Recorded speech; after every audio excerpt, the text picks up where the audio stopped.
Hello welcome to my YouTube channel విద్యా ముచ్చట్లు. ఇది నేనండి, నా పేరు విద్య. నేనైతే హౌస్ వైఫ్. నాకైతే 2 పిల్లలు ఉన్నారండి.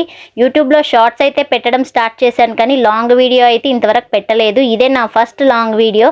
అది కూడా వినాయక చవితికి పెడతానని అస్సలు అనుకోలేదు. నేనైతే చాలా హ్యాపీగా ఉన్నాను. నేనైతే ఫెస్టివల్ మా ఇంట్లో జరుపుకోవట్లేదండి, మా మేనమామ వాళ్ళు పిలిచారు, అందుకని వాళ్ళ ఇంటికైతే వెళ్ళాను. ముందు రోజు అయితే వెళ్ళడంతోనే వాళ్ళ ప్రిపరేషన్స్ చూసి నేనైతే షాక్ అయిపోయాను. చక్కగా ఒక వినాయకుడిని తెచ్చుకున్నారు. పువ్వులు, పండ్లు, కొబ్బరికాయ అన్నీ ముందుగానే ప్రిపేర్ చేసి పెట్టుకున్నారు మా అత్తయ్య, మా పిన్ని. ఇలా డెకరేట్ చేద్దాము ఇలా అని అన్నీ ప్రిపేర్ చేసుకొని పెట్టుకున్నారు. నాకైతే చాలా హ్యాపీ అనిపించింది. చాలా డేస్ తర్వాత మా మేనమామ వాళ్ళ ఇంటికి వెళ్ళడం, నేను, మా అత్తయ్య, మా పిన్ని అందరు అక్కడ ఉండడం ఇంకా హ్యాపీనెస్ ఇచ్చింది. ఇంకా చాలా క్లిప్స్ అయితే మిస్ అయ్యాయి, కాకపోతే కొంతవరకు అయితే తీసుకున్నాను. ఎందుకంటే ఇది నా ఫస్ట్ లాంగ్ వీడియో కాబట్టి చాలా వరకు మిస్ అయ్యాను. ఈవిడైతే మా అమ్మమ్మ వినాయక చవితి రోజు స్పెషల్ కలగాయ. ఈ కర్రీ అయితే ఏదైనా ఒక 9 రకాల కూరగాయలు లేదా 16 రకాల కూరగాయలు లేదా 19 లేదా 21 రకాల కూరగాయలు వేసి అన్ని కలిపి కర్రీ చేస్తారు. కొందరు సపరేట్గా కూడా అన్ని కర్రీస్ చేస్తారు. మా అమ్మమ్మ వాళ్ళు, మా మమ్మీ వాళ్ళు అయితే ఇలా చేస్తారు. అన్ని కర్రీస్ ఒక్కొక్కటైతే అన్ని తీసుకొని కొంచెం తీసుకొని అన్ని కర్రీస్ అయితే చేస్తారు. అలాగే ఉండ్రాళ్ళ పాయసం, గోధుమల పాయసం, కుడుములు, చింతకాయ, గునుగ్గూర పప్పు, ఇవైతే అన్ని స్పెషల్స్ చేస్తారు. నేనైతే మిస్ అయిపోయాను ఆ క్లిప్పింగ్. కానీ చాలా ఎంత హ్యాపీగా ఉందంటే వీళ్ళతో చేసుకోవడము, ఇంకా యూట్యూబ్లో పెట్టడం, ఇవన్నీ నాకు చాలా హ్యాపీనెస్ ఇచ్చినాయండి. ఇంకా మా పెద్దమ్మ వాళ్ళు రాలేదు. ఇంకా వాళ్ళు కూడా వచ్చింటే ఇంకా ఫుల్ఫిల్ అవ్వు పండగ అంటే. వాళ్ళ ప్రిపరేషన్స్ అన్నీ అయిపోయాయి నేను వచ్చేవరకే, అందుకని ఏది షూట్ చేయలేకపోయాను. నేను వెళ్ళినంత వరకు షూట్ చేసుకున్నాను, కానీ మా పిల్లలు సతాయించడం వల్ల చాలా వరకు నేను చాలా అయితే మిస్ అయిపోయాను. ఇప్పుడు ఎందుకు తీసుకోలేదా అని నేను ఫీల్ అయిపోతున్నాను. ఇందులోకి వచ్చేసి ఇవైతే అన్నీ కలిపి ఒక కర్రీ చేస్తారండి. ఎంత బాగా వచ్చిందో టేస్ట్ అయితే అసలు చెప్పలేను నేను. ఇవైతే మా మామయ్య వాళ్ళ ఇంట్లో దేవుడి గుడిలో పూజ అండి. మా అత్తయ్య అయితే మార్నింగ్ అన్నీ చేసేసి పూజ అయితే చేసి పూజారి కోసం రెడీగా ఉన్నారు. మా అత్తయ్య, మా పిన్ని ఇద్దరైతే నోములు ఉన్నాయి, నోముకుంటారండి. అలా వినాయకుడిని పీఠం వేసి చూసినాక నా కళ్ళు అయితే 2 కళ్ళు సరిపోలేదండి. ఎంత చక్కగా మెరిసిపోతున్నాడు చూడండి మా బుజ్జి మట్టి వినాయకుడు. మాకైతే ఎంత హ్యాపీగా ఉందో. మేమైతే ఇవన్నీ మ్యాండేటరీగా పెట్టుకుంటామండి. తక్కెడ మనకు ఏదైతే ఇంపార్టెంటో అవన్నీ అక్కడ పెట్టుకోవడం వల్ల మనకు అన్ని శుభాలు కలుగుతాయనేది మా నమ్మకం అండి. అన్ని బుక్స్ కానీ, మనకి ఏ వర్క్ చేస్తామో ఆ వర్క్ పనులు కానీ అన్నీ పెట్టుకుంటాము. అందరం చక్కగా ఉదయాన్నే స్నానం చేసి రెడీ అయిపోయి అన్ని నోములు నోచుకోవడానికి రెడీగా ఉన్నారు. మా అత్తయ్య అయితే ఇక్కడ నాకు పసుపు పెడుతుందండి. అందరము ఎంత హ్యాపీగా ఉన్నామంటే ఆ రోజు చెప్పలేమండి అసలు. ముందుగా అమ్మమ్మ వాళ్ళ సైడ్ అయితే ముందు ఆడవాళ్ళు నోములు నోచుకుంటారంట. చూస్తున్నాగానే అయ్యగారు కూడా వచ్చేసారు. మా అత్తమ్మ, మా పిన్ని అయితే నోముల దగ్గర కూర్చొని పూజ అయితే చేయడం స్టార్ట్ చేశారు. అయ్యగారు చెప్పే విధానం అయితే ఎంత బాగుందంటే నిజంగా ప్రతి ఒక్క కథ, ప్రతి ఒక్కటి స్పష్టంగా ఎక్స్ప్లెయిన్ చేశారు. వీళ్ళైతే చేసుకున్నారు. వీళ్ళ తర్వాత మా మామయ్య వాళ్ళు కూర్చొని చేసుకుంటారంట. మా అమ్మమ్మ వాళ్ళైతే నోములు ఇలా నోచుకుంటారు. ఒక్కొక్కరి ఇంట్లో ఒక్కొక్కలాగా ఉంటుందండి. అది ఎవరి ఇంట్లో ఎవరిలాగా ఉంటుందని చెప్పడానికి రాదు. మా అమ్మమ్మ వాళ్ళు నోచుకునే విధానం బట్టి చెప్తున్నారు. ఆ కథలని విన్నప్పుడు, ఆ పూజ చేసినప్పుడు ఎంత ప్లెజెంట్గా ఉందంటే ఆ ఫీలింగ్ అసలు చెప్పలేమండి. అసలు వినాయకుడి పూజ ఇన్ని ఉంటాయని ఎప్పుడు చేసుకుంటాం, కాకపోతే ఇంత స్పష్టంగా వినడం ఇదే ఫస్ట్ టైము. నేనైతే చాలా హ్యాపీగా ఫీల్ అయ్యాము. ఈ వీడియో తీస్తున్నందుకు కూడా నేను చాలా వరకు కూర్చొని కథ విన్నానండి. అబ్బా ఇన్ని మిస్ అయ్యామా అనిపిస్తుంది నిజంగా అన్నీ చూస్తుంటే. ఇప్పుడైతే మేమైతే ఆడవాళ్ళం అందరం కూర్చున్నాం పూజ దగ్గర. అయ్యగారు చెప్పినట్టు వాళ్ళైతే చేస్తున్నారు. వంటలన్నీ అయిపోయి చక్కగా పూజ దగ్గర కూర్చొని అలా పూజిస్తుంటే ఎంత ప్రశాంతంగా ఉంటుందో, మనసుకు హాయిని ఇస్తుందో అసలు.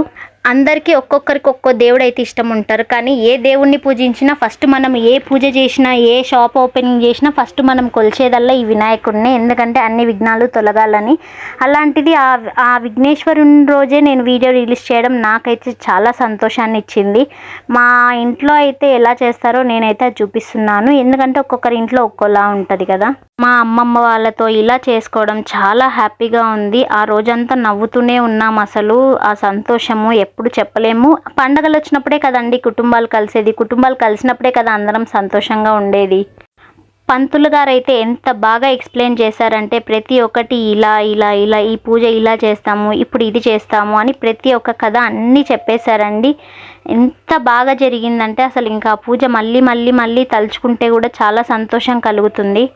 పూజ అయితే అయిపోవడానికి వచ్చిందండి. ఆడవాళ్ళ నోములు 1.5-2 గంటలు పట్టింది మొత్తం పూజ అయిపోవడానికి. ఎందుకంటే ఆడవాళ్ళు ఒకసారి మగవాళ్ళు ఒకసారి నోముకోవాలి కాబట్టి. ఇప్పుడైతే ఆడవాళ్ళ పూజ అయితే అయిపోయిందండి. అయిపోయాక మా పిన్ని మా అత్త ఇద్దరు కలిసి అయితే ఆ దేవుడికి హారతి ఇచ్చేసి మా పూజ అయిపోయింది అన్నట్టు. ఇప్పుడు మగవాళ్ళు అయితే కూర్చొని మళ్ళీ పూజ చేస్తారు. పూజ అయిపోయాక ఆ దేవుళ్ళని చూస్తుంటే ఆ దీపాల వెలుగులో ఎంత చక్కగా ఉన్నారండి. మనకు ప్రశాంతత ఎక్కడ ఉన్నా లేకపోయినా ఇంట్లో దీపం ముట్టిస్తే ఎంత పాజిటివిటీ వస్తుందో, అది కూడా పండగ రోజు ఇంకా ఎక్కువ పాజిటివిటీ వస్తుంది. అన్ని పూజా విశిష్టత అన్నీ చెప్పేస్తున్నారు పంతులు గారు అయితే. మా బాబాయ్ అయితే చాలా ఈగర్గా వెయిట్ చేస్తున్నారు. నెక్స్ట్ వాళ్ళు కూర్చొని వాళ్ళు పూజ చేయాలని అఖండ దీపం అయితే పెట్టారండి. అదే మలత రోజు వరకు ఉండాలి అది దీపము. నోచుకున్న వాళ్ళు మలత రోజు దీపం పెట్టి దేవుణ్ణి కదిలిచ్చాకనే దీపం అయితే శాంతం అవుతుంది. ఇవైతే నోము దండలు మా అత్తమ్మ మా పిన్ని వాళ్ళు నోముకున్నారు కదా, వాళ్ళు కట్టుకోవడానికి చేతికి లేదా మెడకి వేసుకుంటారు. వాటికి కూడా పూజ చేసేస్తున్నారు. అదైపోతే ఇంకా ఆడవాళ్ళ పూజ అయిపోయినట్టే. వెంటనే మగవాళ్ళ పూజ అయితే స్టార్ట్ అయిపోతుంది. ఇప్పుడు మా అత్త మా పిన్ని అయిపోయింది కాబట్టి ఇప్పుడు మా బాబాయ్ మా మేనమామ అయితే కూర్చున్నారండి పూజలో. వాళ్ళకు కూడా సేమ్ ఇదే ప్రాసెస్లో పూజ చేయిస్తారు. అన్ని కథలు చదివిస్తారు. అంతా పూజ అయితే బాగా జరిగిపోయిందండి. ఎంత బాగా జరిగిందో పూజ అయితే. అంతా అయిపోయినాక లాస్ట్కి హారతి ఇచ్చేసి ఒక్కొక్కరం అయితే మొక్కేసాము. నేను కూడా మొక్కుతున్నాను. అది కూడా వీడియో క్లిప్పింగ్ తీసుకున్నాను. ఆ వినాయకుడిని మొక్కుతున్నప్పుడు ఈ సంవత్సరంలో అన్ని శుభాలే కలగాలని మనం ఎంత మనస్ఫూర్తిగా మొక్కుతామో అంతకు తగ్గ ఫలితాలు కూడా ఆ వినాయకుడు అయితే మనకిస్తాడండి. అలా ఒకరి తర్వాత ఒకరమైతే పూజ అయిపోయిన వెంటనే మొక్కాము. మొక్కిన వెంటనే తీర్థ ప్రసాదాలు తీసుకొని భోజనం చేయాలండి. ఇక్కడ మా అమ్మ మా నాన్న అయితే ఇద్దరికి బొట్టు పెట్టేసుకొని వినాయకుడిని అయితే మొక్కుతున్నారు. మా అమ్మ మా నాన్ననే కాదు అందరూ జంటలుగా వెళ్ళి మొక్కుతున్నారు. ఎంత ప్రశాంతత కలిగించిందో వాళ్ళని అలా చూస్తుంటే. ఎంత టెన్షన్లు ఉన్నా పూజ దగ్గర కూర్చున్నప్పుడు మాత్రం ప్రశాంతంగా కూర్చోవాలండి. మా నాన్న అయితే మొక్కడం అయిపోయింది. నా కోసం ఫోజ్ అయితే ఇస్తున్నారు మా నాన్న. ఏదో జోకేస్తూ నవ్వుతూ ఉన్నాడు మా నాన్న. ఇంకా అందరం అయితే పూజ అయిపోయాక మొక్కేశాక అందరం తినేసామండి. తిన్నాక కాసేపు రెస్ట్ అయితే తీసుకున్నాం. మళ్ళీ ఈవినింగ్ ఫ్రెష్గా ముఖాలు కడుక్కొని అంతా చేసి నైట్ అయితే వినాయకునికి హారతి ఇవ్వాలి కదండి. అందుకని అందరం అయితే రెడీ అయ్యాము. హారతి అయితే ఇస్తున్నాము. ఉదయం నోములు అయిపోయాక మా పిన్ని మా బాబాయ్ అయితే ఫొటోస్ తీసుకుంటున్నారు. ఎవర్ గ్రీన్ కపుల్ అని చెప్పొచ్చు వీళ్ళని. ఎంత చక్కగా ఉంటారో వాళ్ళు. మా మామ మా పిన్ని అందరూ బాగుంటారు. అంతా పూజ అయిపోయి ప్రశాంతంగా మొక్కినాక వినాయకుడిని అయితే వీడియో తీసుకుందాం అనుకున్నాను. అప్పుడు ఆ వినాయకుడు ఎంత చక్కగా మెరిసిపోతున్నాడు తెలుసా. అసలు ఆ దీపాల కాంతులతో ఆ నిండు గరక అన్నీ వేసి పూజ చేసుకున్నాము. నిజంగా అవి చూస్తే ఎంత సంతోషం అనిపిస్తుందో ఇంత చక్కగా పూజ అయినందుకు. మొత్తం పండగ అయితే ఇలా చేసుకున్నామండి మేము. అలాగే మధ్యలో నేనైతే కొంచెం వీడియోస్ కూడా తీసుకున్నానండి. నేను ఇన్స్టాగ్రామ్లో వీడియోస్ కూడా చేస్తాను. దానికోసమని కొన్ని షార్ట్స్ అయితే తీసుకున్నాను. తర్వాత ఫ్యామిలీ ఫొటోస్ అవన్నీ అయితే మిస్ అయ్యాము. చాలా వరకు మిస్ అయిపోయినా నేను. నెక్స్ట్ టైం నుంచి మాత్రం ఏ ఒక్కటి మిస్ కాకుండా చూడాలని మాత్రం ఫిక్స్ అయ్యాను. ఎందుకంటే అన్నీ చెప్తుంటే ఎంత సంతోషంగా కనిపిస్తుందో నాకు. అరే ఈ క్లిప్పింగ్ తీసుకోలేదు, ఇంకా ఈ క్లిప్పింగ్ తీసుకుంటే బాగుండన్న హ్యాపీనెస్ చాలా కనిపిస్తుంది. ఇలా నేనైతే కొన్ని వీడియోస్ అయితే తీసుకున్నాను.